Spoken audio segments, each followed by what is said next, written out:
Hello மக்களே, சிவா எலி செம இன்ட்ரெஸ்டிங்காக போயிட்டுக்குன்னே சொல்லலாம். வீட்டை விட்டு வெளியில் போகிறேன்னு சொல்லிட்டு ரித்திகா ஒரு பக்கம் வரும்போது ஜமுனாவை ரித்திகிட்ட அயலி எவ்வளோ நல்லவ மாதிரி இருக்கா, அதே மாதிரி இந்த வீட்டில் நல்லவ மாதிரி ஒரு ஆக்டிங்கை கொடுத்து அந்த இடத்த நீ பிடிச்சிருன்னு சொல்லிட்டு ஒரு ஐடியாவை கொடுக்குறாங்க.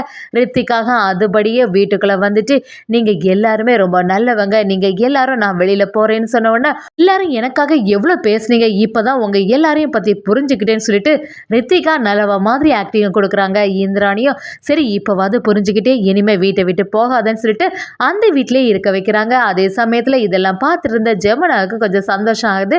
ரித்திகா கிட்ட வந்து இதுபடியே நடந்துக்க, எப்படியும் நல்லவ மாதிரி ஒரு ஆக்டிங்கை கொடுத்தீங்கன்னா அவங்களும் இதெல்லாம் நம்பி அயலிக்கு என்ன இடம் கொடுத்துருக்காங்களோ அதே மாதிரி உன்னை பார்த்துப்பாங்கன்னு சொல்லிட்டு ஜமுனாவும் அந்த இடத்த விட்டு போயிடறாங்க. இன்னொரு பக்கம் இதெல்லாம் தெரிஞ்சுக்கிட்டு நம்ம அயலியும் எப்படியும் ரித்திகா ஆக்டிங்கை தான் கொடுத்துட்ருக்கா, அவள் எல்லாம் திருந்ததுக்கு வாய்ப்பே இல்லைன்னு சொல்லிட்டு நம்ம அயலியும் அதிரடியான ஒரு முடிவு எடுக்கிறாங்கன்னே சொல்லலாம்.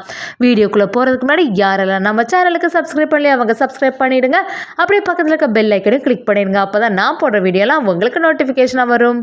ஜமுனாவும் இந்திராணி வீட்டுக்கே வந்து என்னோட பொண்ணு ரித்திகாக்கு என்ன மரியாதை கொடுக்குறீங்க, இதே வீட்டில் தானே இந்த அயலியும் இருக்கா, அவளுக்கு கொடுக்குற மரியாதையில் கொஞ்சமாவது கொடுக்கலாம்ல, என்ன விஷயம் நடந்துச்சு, ஏன் இப்படியெல்லாம் பண்ணீங்க அப்படிங்கிற மாதிரி சரியாட்டு வெளுத்து வாங்கிட்டு இருக்காங்க. அதை கேட்ட இந்திராணி என்ன நடந்துச்சுன்னு இப்போ தெரியாமல் இங்கே வந்து பேசாதங்க, எல்லாத்துக்கும் காரணமும் அவள் தான், அவள் செய்ததுக்கு அயலி அடிக்காட்டாலும் நான் அதை அடிச்சிருப்பேன் அப்படின்னு சொல்லவும் அதை கேட்ட ஜமுனாவும் சரி உங்களுக்கு ரித்திகாவை அடிக்கக்கூடிய எல்லா உரிமை இருக்குது, ஆனால் அந்த அயலிக்கு என்ன உரிமை இருக்குது அப்படின்னு கேட்கவும் இந்திராணியும் நம்ம அயலிக்கு சப்போர்ட்டிவாக பேசுகிறாங்க. அயலிக்கும் உரிமை இருக்குல்ல, அவளோட தங்கச்சி தானே வா, அதனால் அடிக்கிறதுல என்ன இருக்குன்னு கேட்கவும் அவளெல்லாம் என்னோட மகானே சொல்லாதுங்க, அவளெல்லாம் செய்த வேலைக்கு இந்த வீட்டு பக்கமே ஏற்றிருக்கக்கூடாது அப்படிங்கிற மாதிரி செமையாக டென்ஷன் ஆகிறாங்க. இந்த டைமில் கரெக்டாக ரித்திகாவும் சூட் கேஸை எடுத்துகிட்டு சரி நான் இந்த வீட்டை விட்டு வெளியில் போகிறேன்னு சொல்லும் போது இந்திராணி அதை தடுத்து நிறுத்துறாங்க. ஏன் ரித்திகா இந்த மாதிரி செய்கிற, உன்னோட நல்லதுக்காண்டி தானே எல்லாருமே சொன்னோம், ஆனால் அதையும் மீறி இப்படியெல்லாம் வீட்டை விட்டு போகிறேன்னு சொல்லாத அப்படின்னு சொன்ன உடனே ரித்திகாவும் யோசிக்கிறாங்க, எல்லாத்தையும் விட உங்களுக்கு அயலி தான் முக்கியம் இல்லை, நான் இந்த வீட்டை விட்டு வெளியில் போயிட்டா உங்களோட தம்பியோட நிலைமை என்ன ஆகுன்னு கொஞ்சம் கூட யோசிக்காமல் இந்த அயலிக்கு சப்போர்ட்டாகவே பேசிகிட்டு இருக்கீங்களா அப்படிங்கிற மாதிரி சொல்லிட்டு ரித்திகாவும் சூட்கேஸ் எடுத்துகிட்டு வெளியில் போகும்போது நம்ம கபிலும் அதை தடுத்து நிறுத்துறாங்க. இப்படிலாம் பண்ணாத ரித்திகா, இந்த செயலெல்லாம் பண்ணாத அப்படின்னு சொல்லிட்டு அக்கா நீ இதெல்லாம் பார்த்துட்டா இருக்க, இந்த அயலியும் சிவாவை தான் இந்த தேவை இல்லாமல் இந்த வீட்டில் இருக்காங்க, அவங்களையெல்லாம் வீட்டை விட்டு துரத்தாமல் இந்த ரித்திகாவை எதுக்கு இந்த மாதிரி செய்தீங்க அப்படின்னு கேட்கவும் இந்திராணியும் கபிலும் கிட்ட என்ன பேசுகிறடா நீ, நாங்கள் என்ன செய்தோம், ரித்திகா தான் தேவையில்லாமல் இப்படிலாம் செய்தா அப்படின்னு சொல்லவும் நம்ம ஜெமுனாவும் சரின்னு சொல்லிட்டு வெளியில் வராங்க. ரித்திகா கிட்ட ஜெமுனா வந்து பேச ஆரம்பிக்கிறாங்க. என்ன ரித்திகா இப்படி போய் பண்ணுற, இந்த வீட்டை விட்டு நீ வெளியில் வந்துச்சேன்னா அதுக்கப்புறமா அயலிக்கு இன்னும் கொஞ்சம் பவர் ஜாஸ்தி ஆகிடும், அதுக்கப்புறம் அயலியை தான் எல்லாரும் பெருசாக பேச ஆரம்பிக்கிறாங்க, உனக்கு கொஞ்சமாவது ஏதாவது அறிவு இருக்கா, அயலி எவ்வளோ பொறுமையாட்டு நடந்துக்கிறா, அதே மாதிரி உனக்கு இந்த வீட்டில் நடந்துக்க வேண்டியது தானே, நீயும் நல்லவ மாதிரி ஒரு ஆக்டிங்கை கொடு, அப்படி எல்லாருக்கும் மனசில் இடம் பெறு அப்படிங்கிற மாதிரி சொல்கிறாங்க. ரித்திகாவும் இப்போ தான் நீ சொல்கிறது எல்லாமே புரியுதுமா, அந்த அயலி நல்லவளாக இருக்கனால தான் இங்கே உள்ளவங்க எல்லாருமே அயலி அயலின்னு சொல்லிட்டு தலையில் தூக்கி வச்சுட்டு ஆடுறாங்க, நானும் நல்லவ மாதிரி இருந்தேன்னா கண்டிப்பாக அந்த அயலியை எல்லாரும் துரத்தி வெளியில் தள்ளிடுவாங்க அப்படிங்கிற மாதிரி ஒரு பிளானை போடுறாங்க.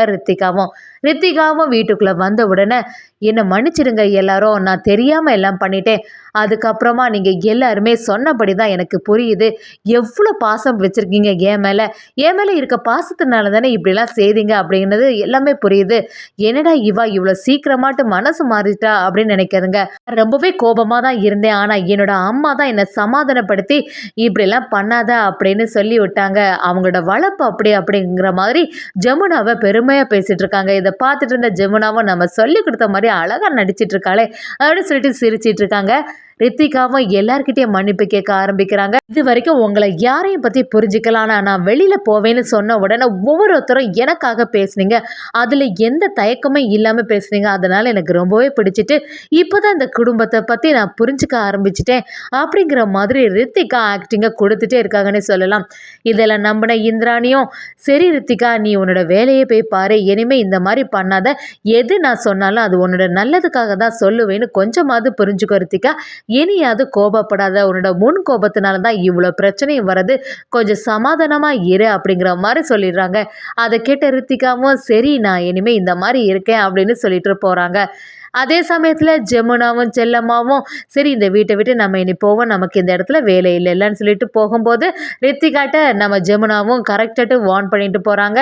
சரி நம்ம சொன்ன மாதிரியே நடந்துக்கோ, நல்லபடியாட்டு ஒரு ஆக்டிங் கொடுத்து நல்லவ மாதிரி நடந்துக்கோன்னு சொல்ல உடனே ரித்திகாவும் சரிம்மா நீ எதுக்கும் கவலைப்படாத, நான் நல்லவ மாதிரி இருந்துடுவேன் அப்படின்னு சொல்லிட்டு போயிடுறாங்க. கபிலன் ரித்திகிட்ட வந்து என்ன ரித்திகா நீ இப்படி ஒரு முடிவு எடுத்துட்ட, என்ன கொஞ்சமாவது யோசிச்சு பார்த்தியா, வீட்டில் தான் அவ்வளோ பிரச்சனை இருக்குது, ஆனால் நான் என்ன செய்தேன், எனக்காக நீ இந்த வீட்டில் இருந்திருக்க வேண்டாமா, இப்படியெல்லாம் நீ இனி ஒரு முடிவும் எடுக்கக்கூடாது அப்படிங்கிற மாதிரி சொல்லுவோம். அதை கேட்டுட்டு ரித்திகாவும் என்ன கபிலா என் மேலே உனக்கு அவ்வளோ பாசமா அப்படிங்கிற மாதிரி சொல்ல ஆரம்பிக்கிறாங்க. கபிலனும் ரித்திகிட்ட வந்து இனி இப்படி ஒரு முடிவே எடுக்காதுன்னு சொல்லிடுறாங்க. ரித்திகாவும் சரி உனக்காக கண்டிப்பாக இந்த வீட்டில் தான் நான் இருக்க போகிறேன் அப்படின்னு சொல்லிட்டு ஒரு முடிவு எடுக்கிறாங்க. இன்னொரு சைடு பார்த்தீங்கன்னா நம்ம அயலிக்கும் பயங்கர கன்ஃபியூஷன் ஆகிட்டு இருக்கு. கண்டிப்பாக ரித்திகா இப்படியெல்லாம் பேசக்கூடிய ஆளே இல்லை. இத்தனை வருஷமா நம்ம அவ கூட இருந்திருக்கோம், அவளை பற்றி நமக்கு நல்லாவே தெரியும். இதுக்கு பின்னாடி ஏதோ ஒன்று ஒளிஞ்சு இருக்கு, என்ன ஒன்று நடந்திருக்கு அப்படிங்கிறது நம்ம அயலிக்கு சரியா புரியுது. அப்படியே சிவாவும் நம்ம அயலியை பார்த்துட்டு என்ன அயலி ரொம்பவே யோசிச்சுட்டு இருக்க என்னாச்சுன்னு கேட்கவும் அயலியும் சிவா கிட்ட வந்து இல்லை ரித்திகா இந்த மாதிரிப்பட்ட ஆள் கிடையாது, அவளை எனக்கு நல்லாவே தெரியும், இவ்வளோ சீக்கிரமாட்ட அவள் மனசு மாறவே மாட்டா, அவள் ஏதோ ஒன்று யோசிச்சு தான் இந்த வீட்டில் பண்ணலான் இருக்கா அப்படின்னு சொன்ன உடனே சிவாவும் நீ சொல்கிறது எல்லாமே சரிதான், அவளை பற்றி எனக்கு நல்லாவே புரிஞ்சிட்டு கண்டிப்பாக ஏதாவது பண்ணுறதுக்கு முன்னாடி நம்ம அதை தடுத்து நிறுத்தணும்னு சொல்லிட்டு நம்ம அயலியும் சிவாவும் யோசிக்கிறாங்க. இன்னொரு பக்கம் நம்ம உதய பெருமாள் பயங்கர டென்ஷனில் இருக்காங்க.